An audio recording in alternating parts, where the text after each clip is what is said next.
Okay, today's project is to make a calendar like this. But it's not any old calendar, it's a calendar that can be personalised by you beforehand. Now to get the calendar part, we're going to go to Google Calendar. So you just go onto the internet and we find Google Calendar. And here we can see we can tailor this, we can have it set for the day, for the week, for the month. But it is actually a live calendar. So although there are some days on it, like this Christmas Day, Boxing Day, you can, and there's a couple here that I've put in for the training courses, but you can actually tailor this. So if I click in a cell, I could type something in, let's say my birthday, and create an event. So you can actually tailor this calendar like this to suit yourself. So when you're happy with the calendar as it is, then what we need to do is save it out as a file that we can use in Photoshop later. So to do that, we're going to go up here to the More menu and we're going to click Print. Now I'll bring down the print dialog box for you here so you can see it. There is a print button, but that's not what we're going to use. We're going to use the Save As button. And I'm going to click on that and it's going to save it down into my Downloads folder. Now I can see that if I just click this little down arrow, I'll just move it up so you can see. If I just click this little down arrow and click Show in Folder, you'll see it'll bring up my Downloads folder, and in it I've got a version of the calendar in the PDF format. So I'll just minimize that and minimize that and minimize that, and we're back to Photoshop. So first thing we need to do is to make our background. So I'm going to create a blank piece of paper. So I'm going to go to File and New, International Paper, and I'll leave it set to A4 and all the defaults and click OK. So we've now got our background. So now let's start by putting the calendar in it. So let's go and find the calendar, and there it is. Just move it off to the side, and then all I'm going to do is click and drag it and drop it into Photoshop. Now Photoshop will recognise that it is a PDF and it will open it as a smart object. So all I need to do is click OK. Now here it is. You can tell it's a smart object because it's got this cross in it. Now I can move it around, but I need to resize it. So I'm going to hold the Shift key down. I'm going to grab a corner handle and just drag it a little bit smaller. And I'm going to let go and I'm going to reposition it somewhere like there. That looks good. And now I'm going to double click to accept it. Now that looks good, but there's a couple of pieces of text on the top here that I'd like to get rid of. So I'll just zoom in on that for you so you can have a look at that. So here we've got that piece and that piece that I'd like to get rid of. Now I could erase them, but for this exercise I'm just going to cover them up. So to do that, I'm going to need a new layer. So I'm going to go down to the new layer icon and click on it to create a brand new layer at the top. I'm then going to select my marquee tool, my rectangular marquee, and I'm going to click and drag a marquee just across that text. There we go. Now what I want to do is to fill that with white, so it basically just covers it up. So I need white as my foreground colour. Now here I haven't got white anywhere, so to do that I'm going to press the D key to reset the colours to black and white, and then the X key to bring white as my foreground colour.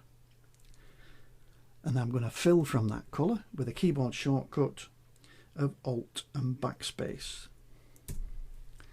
There we go. And then I'm going to do Control and D to deselect that selection. And there we have it, it's gone. It's just hidden. And you can see in the layers panel I've just got a thin layer of white here that covers it up. Job done. I'm going to Control and minus to zoom out a couple of times.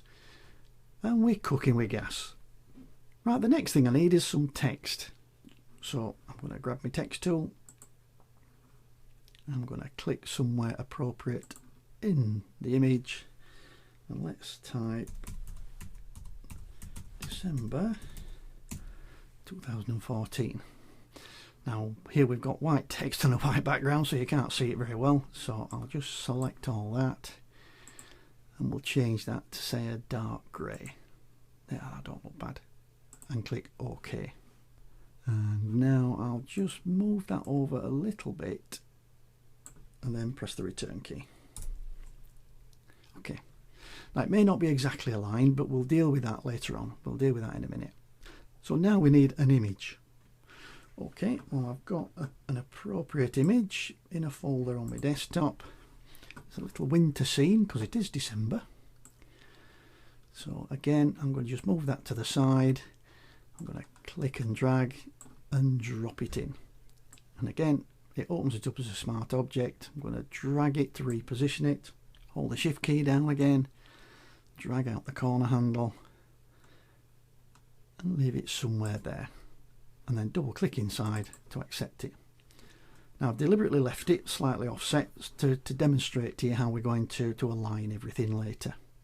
Now it's a little bit bare, so I'd like this image to have a little bit of a stroke round it just to separate it.